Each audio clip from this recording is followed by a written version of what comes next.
Hi everyone! Nilagang munggo. Pwede na ba to? Ano siya, may konting karne. Nilaga ko yung karne. Tapos, ano lang. Tapos, nilaga ko din yung munggo. Tapos, nilagyan ko ng asin paminta. Tapos, nilagyan ko ng gulay. So, yan na. Ang timpla lang nito, asin saka paminta. Yun lang. Tapos kung hindi ako naglagay ng oil kasi nilaga nga lang eh. Nung nilaga ko yung karne, tinimplahan ko siya ng bawang, sibuyas, tsaka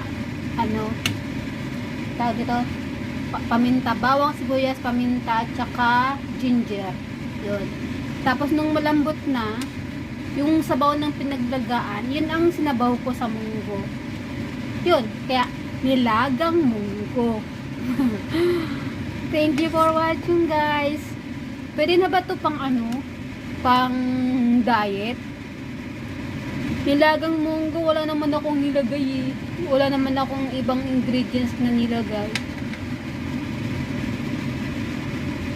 Nilaga. Thank you for watching, guys. Bye bye.